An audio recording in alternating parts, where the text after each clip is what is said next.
And another thing I did was to speak to my medical professionals to make sure I was also making a wise decision. After my electrophysiologist reached out to my OB with his medical opinion, and after she viewed the ultrasound results, she also was on board with me trying for a VBAC, which was great. I had her support, and there's nothing like having a supportive OB when you want to VBAC. That's really, really important. If all is well for you to go ahead and VBAC, I highly, highly, highly recommend that you have a supportive OB, because that will increase your chances of actually having a VBAC. Another thing I did was I asked one or two people, I think it was two people I asked to pray with me, right? I didn't tell a lot of people my plans because I didn't want anyone to try to discourage me. I didn't want any negative words. It was one or two people who I knew had a personal relationship with God, who were Christians, who were praying for me, because where two or three are gathered, it's really important. So they were the people who stood with me during this faith walk. Another thing I did along with praying was, I fasted during that period. And, you speak to your doctor about this. I am not recommending any fasting during pregnancy without speaking to your healthcare professional. I had a resource, a Christian resource that I used during these fasts, because I think fasting is very powerful. I know fasting is very powerful when you're seeking God. And so that's what I did. And like I said, I didn't share with too many people. Obviously, my husband knew, and the two people I asked to pray with me knew, and that was it, because I didn't want any negative words, any words from anyone against what I was doing. I was very serious and very disciplined and knew this is what I wanted to do.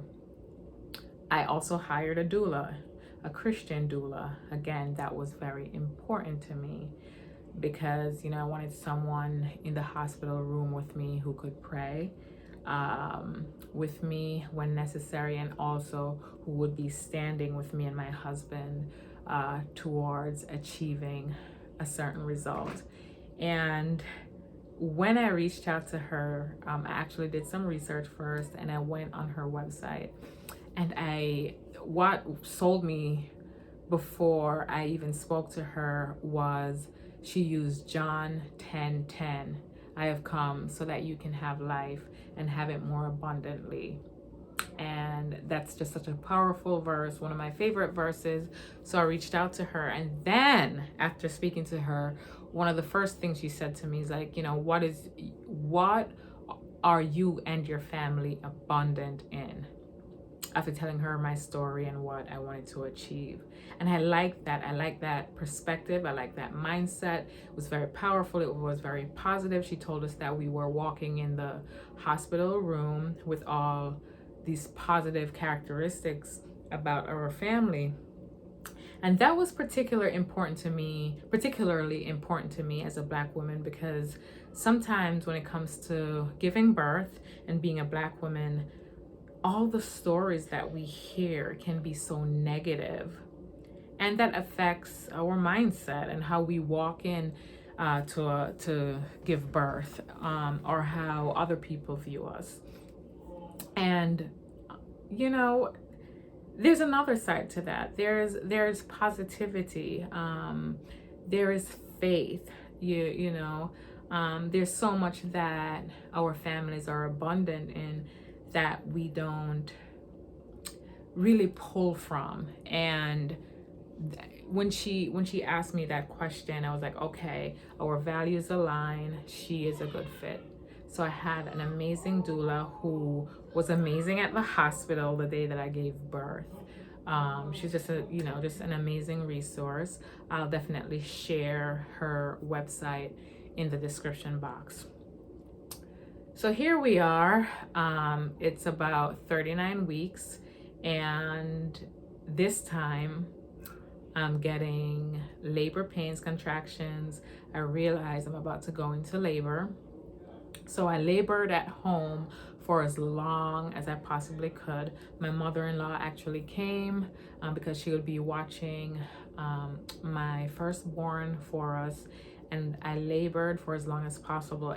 Actually, at one point, I reached out to my OB and I said, I'm in so much pain. I think I should go to the hospital. And she kept it very real with me. And I thank her for that. At the time, she wasn't at the hospital. And she said, you know, based on what I've told her and the timing of the contractions, if you go in now, you might end up with a C-section. I think you should wait. And so I was like, okay, thank you.